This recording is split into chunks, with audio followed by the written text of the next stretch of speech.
Megawati akhirnya benar-benar memberikan respon terkait dengan kekalahan PDIP dalam pilkada secara khusus di Jawa Tengah. Kandang banteng menurutnya tidak mungkin dikalahkan. Itulah pandangan romantisme seorang Megawati Soekarno-Putri yang mengingat 3 periode ia menduduki sebagai anggota DPR pusat adalah berkat sumbangan suara yang ia terima dari Jawa Tengah. Dan ia yakin bahwa di Jawa Tengah, doktrin Soekarnoisme yang menjadi prinsip penting dalam PDIP betul-betul teraplikasikan secara nyata. Dan karena itu tidak mungkin rasanya Jawa Tengah dapat kebobolan dan kalah secara menyakitkan dalam kontestasi Pilkada Jawa Tengah 2024 ini.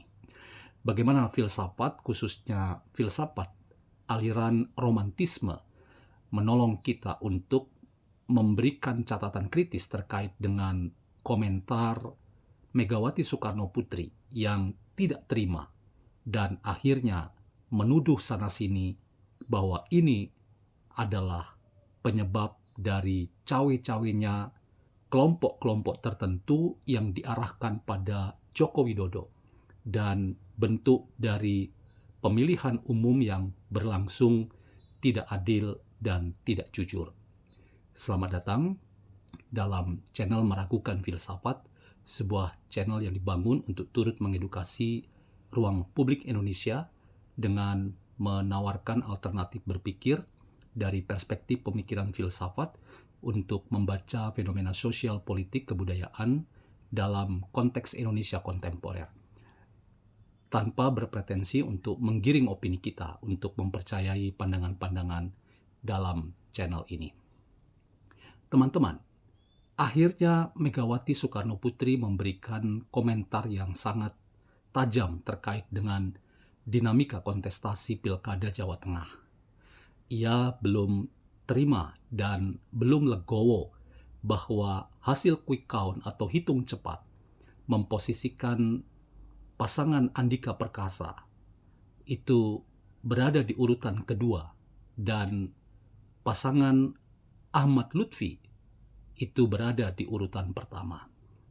Dan selisih dari persentase di antara kedua pasangan ini betul-betul sangat signifikan, yang berbeda jauh dari dugaan yang berkembang sebelum coblosan 27 November yang lalu bahwa pasangan Andika Perkasa berada di posisi teratas dan perbedaannya sangat tipis sekali, yang lagi-lagi menempatkan Andika Perkasa sebagai orang yang perkasa dan dipastikan akan memenangkan kontestasi Pilkada Jawa Tengah 2024. Tetapi teman-teman, realitas lapangan lewat quick count memperlihatkan cerita yang berbeda. Dan cerita yang berbeda itulah kemudian yang dianggap oleh Megawati itu sebagai sesuatu yang mengejutkan. Romantisme Megawati menempatkan bahwa Jawa Tengah adalah daerah di mana ideologi Soekarnoisme itu dapat dipraktekkan secara nyata dan begitu mendalam. Dan karena itu dia tidak yakin bahwa Jawa Tengah dapat kebobolan dan pasangan yang maju dalam kontestasi pilkada ini akhirnya dikalahkan.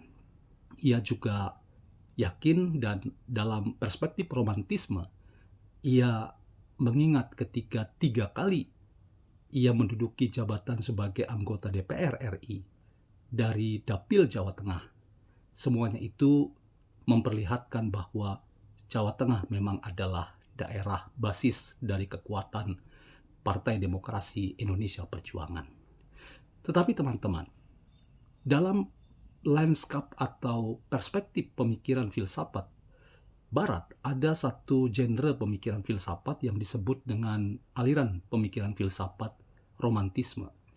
Romantisme pemikiran filsafat ini sering disematkan pada tokoh utamanya, yaitu Friedrich Schleiermacher, yang sering disebut juga sebagai bapak hermeneutik modern. Schleiermacher misalnya mengatakan bahwa masa lalu itu jauh lebih penting daripada masa kini.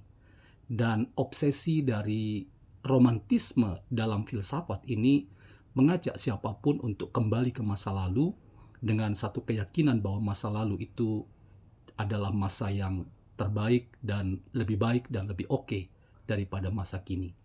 Nah, catatan ini teman-teman kemudian menjadi persoalan ketika mereka-mereka yang menggunakan perspektif romantisme itu tanpa sadar mengatakan bahwa apa yang terjadi hari ini itu aneh dan membingungkan karena tidak seperti yang diperkirakan.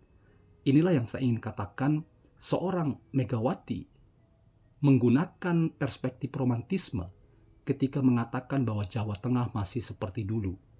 Jawa Tengah tidak akan berubah dan Jawa Tengah tetap adalah milik PDIP dan berwarna merah. Tetapi realitas hari ini, teman-teman, apa yang dikatakan oleh Megawati itu tidak berbasis pada kesadaran sejarah.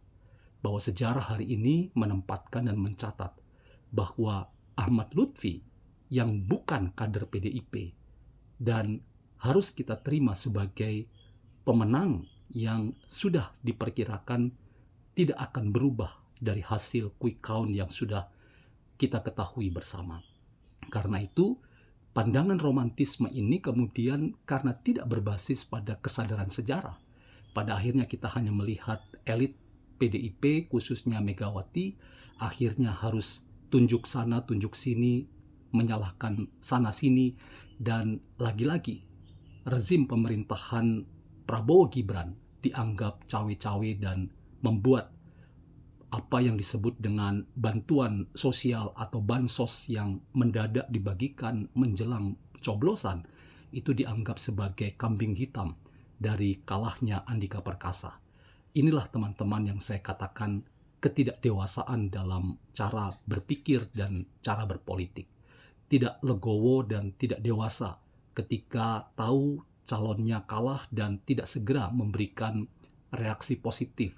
Ini berbeda dengan calon pasangan yang mendampingi Andika Perkasa, Henry Priadi, yang dalam wawancara yang ditujukan kepadanya, ia mengatakan bahwa sudah waktunya PDIP untuk introspeksi diri.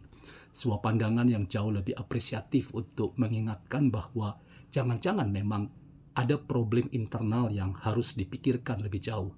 Mengapa PDIP kebobolan di Jawa Tengah dan kalah telak dari pasangan yang sebelumnya tidak diperhitungkan dan tidak diperkirakan akan memenangkan Pilkada Jawa Tengah. Inilah realitas politik kita, teman-teman. Jadi ketimbang kita beromantisme tentang masa lalu seperti yang dilakukan oleh Megawati yang tidak legowo menerima realitas sejarah, mari kita berpikir bahwa hari ini memang Jawa Tengah sudah berubah.